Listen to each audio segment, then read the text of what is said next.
तब इधर एक हट्टा कट्टा सा आदमी काला चश्मा लगाकर खड़ा था।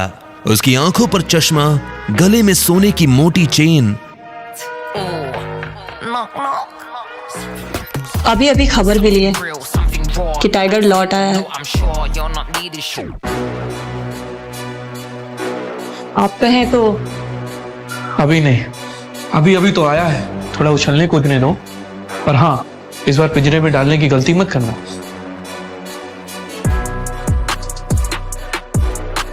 अब आगे क्या होने वाला था, क्या करने वाला था मैनेजर प्रणव के साथ, और कौन था ये आदमी जो टाइगर का नाम सुन मन ही मन एक नई प्लानिंग कर रहा था। टाइगर,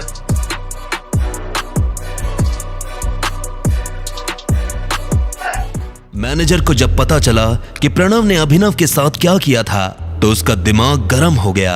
बैंक में भले ही उसका दिमाग कंप्यूटर चलाता हो, लेकिन उसका दिल आज भी गोलियां चलाता था। उसकी ये हिम्मत, अभी खबर लेता हूं। उसने गोली की रफ्तार से प्रणव को अपने कैबिन में हाजिर होने के लिए कहा।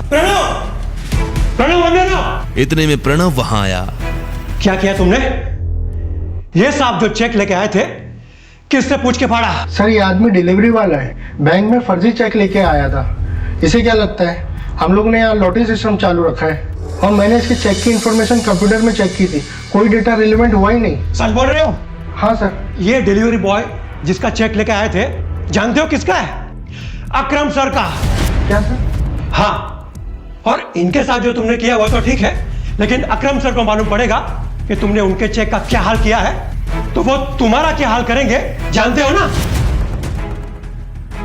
चेक कहाँ है? सर, ये रहा चेक। तुम्हारी हिम्मत कैसे हुई? अब एक काम करो, टेप से इस चेक के टुकड़े को, एक एक टुकड़े को अच्छे से जोड़ो। क्या सर? हाँ, और ये असाइनमेंट के बाद मैं तुम्हें नौकरी से निकाल रहा हूं। You will be fired. Sir लेकिन मैंने क्या किया है? नौकरी से निकाल दूंगा ये तो सुन लिया, लेकिन उससे पहले जो मैंने कहा वो सुनाई नहीं दिया। अगर उसे पता होता कि उसे इन्हें फिर से जोड़ना पड़ेगा तो वो इतना फाड़ता ही नहीं। प्रणव ने मैनेजर की तरफ देखा। ये चेक अकरम सर का है, इससे अच्छे से जोड़ना, और जरा भी गड़बड़ की तो तुम्हारे पिछवाड़े पे लात मार के ऐसा बाहर भगाऊंगा कि दुनिया की कोई भी बैंक में जाकर काम नहीं कर पाओगे। उसने घबराते हुए अभिनव को देखा। प्रणव को अकरम से चेक और मैनेजर की भाषा दोनों ने हैरान कर दिया था, और फिर चेक के टुकड़े जमाना शुरू कर दिया। अभिनव को अंदर ही अंदर महसूस हो रहा था कि वो अपनी शिकायत लेकर मैनेजर के पास आया था, लेकिन प्रणव ने न जाने ऐसे कितने ही अभिनव के साथ ऐसा गंदा व्यवहार किया होगा। उधर प्रणव को समझ नहीं आ रहा था कि बलराज और उसका मैनेजर एक फटीचर से डिलीवरी बॉय की मदद क्यों कर रहे थे। आखिरकार प्रणव ने चेक को बड़ी मेहनत से जोड़ा। I am really very sorry. वैसे टाइगर, आप इतने साल कहाँ थे? पहले तुम मुझे बताओ कि तुम मेरे पापा से कैसे जुड़े हुए हो? मैं उनकी टीम का हिस्सा हूँ।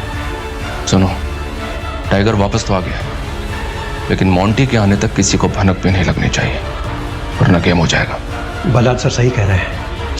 हम शेरों के बीच एक भेड़िया घुस आया है, जो आपकी हमारी सारी खबर हमारे दुश्मनों को देने वाला है। इसलिए संभल के रहना होगा टाइगर। भेड़िया मतलब जासूस?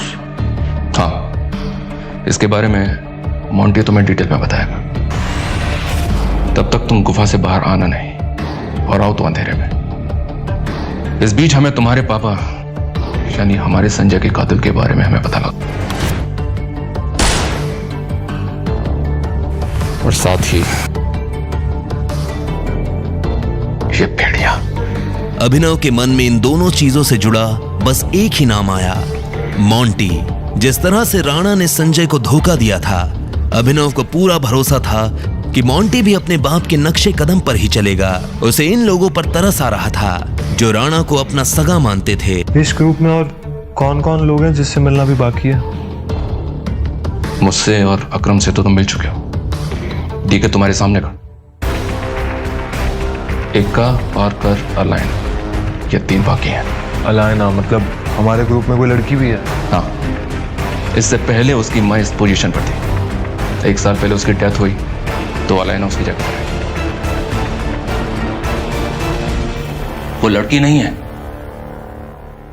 वो आग है, चलता फिरता अंगारा है, आंधी है। मैंने अपनी जिंदगी में अलाइना जैसी लड़की कहीं नहीं देखी। शक्ल, अक्ल और तेवर तीनों है उसमें। मैं कुछ समझा नहीं। जिद्दी है। उसकी जिद के आगे मुझे अपनी जिद भी कम लगती है।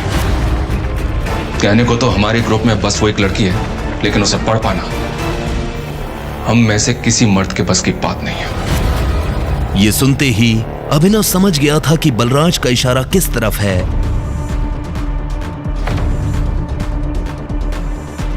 अलायना को यह मनवाना कि वो टाइगर है, अभिनव के लिए भारी होने वाला था।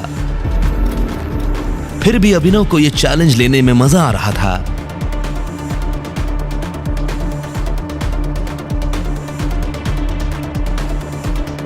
अभिनव के मन में भी अब अलायना से मिलने की इच्छा बढ़ने लगी। इतने में मैनेजर यानी डीके ने कहा, बहुत जल्द आप उसे मिलोगे, लेकिन वो लड़की आपसे मिलेगी पता नहीं।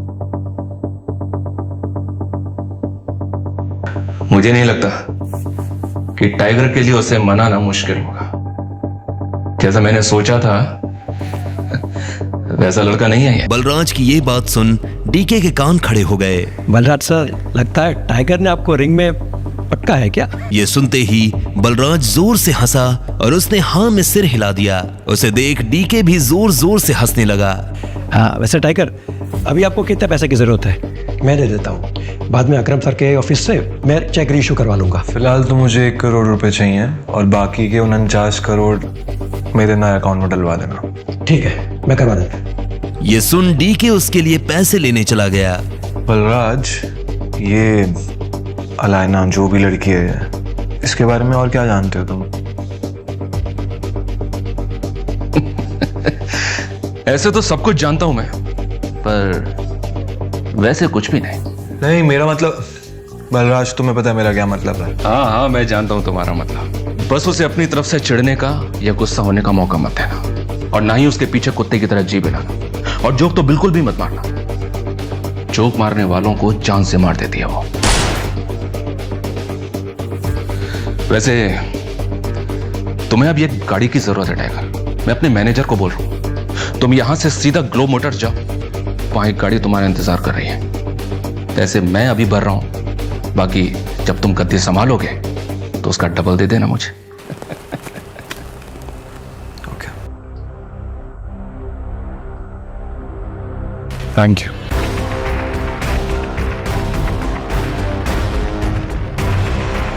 उसने बैंक से पैसे लिए। जल्दबाजी में वो बलराज से यह पूछना भूल गया था कि बलराज ने उसके लिए कौन सी गाड़ी बुक की थी।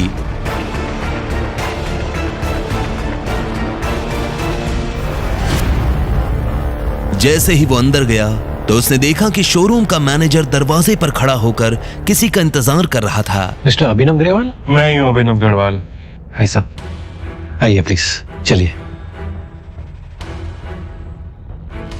कुछ देर बाद अभिनव एक गैराज में आ गया था। मैनेजर उसे उसकी गाड़ी के पास लेकर आया। सही है गाड़ी, मैं पेपर्स रेडी करवाता हूँ, तब तक गाड़ी देख लीजिए। वो एक बहुत ही महंगी सी गाड़ी थी। बलराज ने जानबूझकर उसे पुराना करवाया था ताकि कोई भी अभिनव पर उसकी गाड़ी की वजह से शक न करे। पर जब अभिनव ने गाड़ी के अंदर देखा तो उसे बहुत अच्छा महसूस हुआ।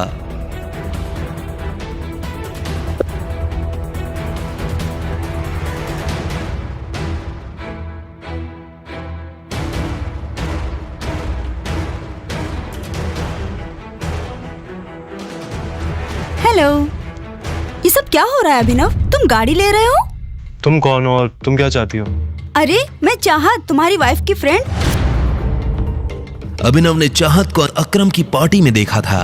हालांकि अभिनव ने वहां उससे कोई बात नहीं की थी, लेकिन वो पार्टी में लगातार अभिनव को ही देखे जा रही थी। उसे पूरा शक था कि अभिनव दुनिया को जो दिखा रहा था असल में वो वैसा नहीं था। और ये सवाल मुझे तो तुमसे करना चाहिए, तुम यहाँ गाड़ी खरीदने कैसे आ सकते हो? अनन्या ने मुझे तो बताया कि तुम गरीब हो। हाँ, मैं गरीब ही हूँ, बस वो अपने बॉस के लिए ले रहा था। चाहत ने उसे कुछ पल के लिए देखा और बोली, पक्का झूठ तो नहीं बोल रहे हो? मैं तुमसे झूठ क्यों बोलूंगा? पता नहीं, एक काम करती हूँ, मैं अनन्या को भी यहीं बुला लेती हूँ। दूर से ही सही, जब तुम्हें वो गाड़ी में देखेगी तो खुश हो जाएगी। नहीं उसे यहाँ बुलाने की क्या जरूरत है, उसे क्यों परेशान करना। तुम बताओ, मैं तुम्हारे लिए कुछ कर सकता हूँ क्या? तुम मुझे ट्रीट दे सकते हो। क्या तुम मुझे ट्रीट पे नहीं लेके चलोगे? देखो मैं तुम्हारी बीवी की दोस्त हूँ और मुझे नहीं लगता कि तुम्हें मुझे मना करना चाहिए। इससे पहले कि अभिनव उसकी बात का कोई जवाब दे पाता, चाहत ने गाड़ी का दरवाजा खोला और वो पैसेंजर सीट पर जाकर बैठ गई। ठीक इसी वक्त मैनेजर डॉक्यूमेंट्स लेकर आया और उसने डॉक्यूमेंट्स अभिनव को दे दिए। अभिनव भी ड्राइविंग सीट पर बैठ गया। उसे पता था कि चाहत खुद एक रईस परिवार से आती थी, ऐसे में वो उसे अकरम के एक होटल में ले जाने वाला था। चाहत पूरे रास्ते रह रहकर अभिनव को देख रही थी। अभिनव को समझ नहीं आ रहा था कि वो उससे चाहती क्या है। अभिनव की गाड़ी अकरम के होटल के नीचे पार्क हुई। बिजनेस में अकरम किसी की नहीं सुनता, समझे? ठीक है, मैं बाद में कॉल करता हूं। टाइगर? अभिनव का फोन बज उठा। उसने देखा अकरम का फोन था। अकरम। हेलो टाइगर, क्या हुआ? मैंने तुम्हारी गाड़ी अपने ऑफिस के नीचे आते हुए देखी। सब ठीक तो है? All okay? हाँ, वो एक्चुअली मैं होटल में किसी के साथ लंच के लिए आया था। हाँ, वो मैंने देखा। तुम एक काम करो, सबसे पहले तुम ऊपर मेरे ऑफिस में आओ, मैं तुम्हें अपना वीआईपी कार्ड देता हूँ। तुम दोनों को वीआईपी ट्रीटमेंट मिलेगा। क्या हुआ, चले? तुम यहीं रुको, मुझे एक इम्पोर्टेंट काम है, मैं वो निपटा कर आता हूँ। चाहत उसे जाते हुए देख रही थी। वो अच्छी तरह से जानती थी कि यह अकरम का ऑफिस है, लेकिन अभिनव वहां क्या करने जा रहा था और अकरम ने उसे किस कारण ऊपर बुलाया था। चाहत को अभिनव पर शक हो रहा था। अब आगे क्या होने वाला था? क्या चाहत को अभिनव की असली पहचान के बारे में पता चल जाएगा और क्या थे चाहत के इरादे? आगे की कहानी जानने के लिए देखें अगला एपिसोड सिर्फ पॉकेट एफएम के यूट्यूब चैनल पर, और द रिटर्न ऑफ टाइगर के सारे एपिसोड्स को सुनने के लिए डिस्क्रिप्शन में दी लिंक से डाउनलोड करें पॉकेट एफएम ऐप।